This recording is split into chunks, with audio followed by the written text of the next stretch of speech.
Bishop Kenneth Untner used to be in Saginaw, Michigan. He died at a relatively young age, about 7 years ago. He was a fabulous preacher. He also had a photographic memory. I was at a workshop once that he ran, and he just stood in the middle of the sanctuary and proclaimed this very long gospel passage, all by heart. But he warned us not to do it unless we could do the same. I've never done it. But you'll be happy to know that in one of his articles, he said that Easter sermons should be brief. He wrote that when you're dealing with something like the resurrection, words will never do it. He said, on the one hand, it's the hardest thing to believe in, life after death. But on the other hand, it's the most wonderful thing we can believe in. And the bishop concluded, we are asking people to bet their life on it. So perhaps this morning, just a simple story can serve as our reflection. It's true, and it happened in 1930. There was a hardened criminal named Star Daly. Daly was in prison, and he broke some of the rules, and they threw him into what they called the hole. When he was in the hole, he noticed something that had been put into a crack in the wall. He took it out and discovered that it was a copy of the New Testament, something that he had never really paid much attention to. The remarkable thing was that he began to read it.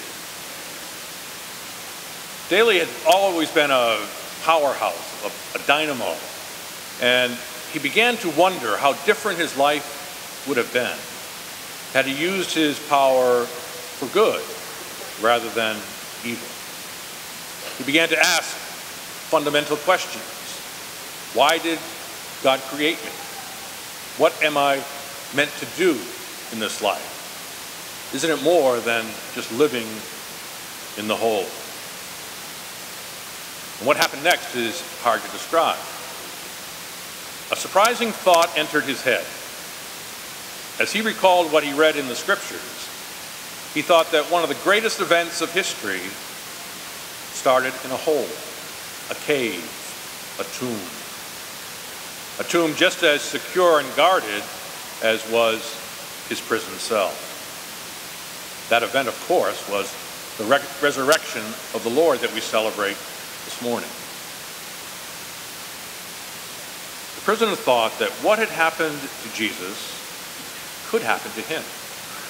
He could have a new life, a renewed life, a resurrected life. And indeed he did. When he got out of prison, he became one of the pioneers of prison reform in the United States. And one of the books that he wrote was entitled, Love Opens Prison Walls. I tell that story because it captures some of the truth of Easter.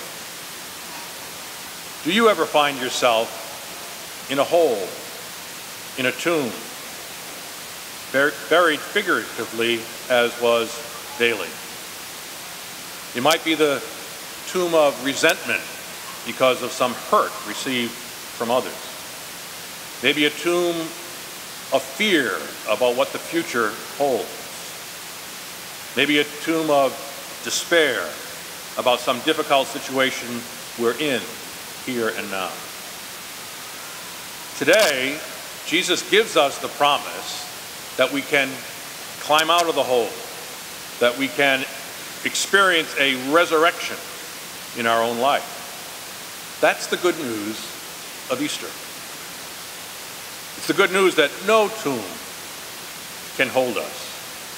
Not the tomb of despair or discouragement, doubt, not even the tomb of death. As we sang, Jesus Christ is risen today, and you can bet your life on it.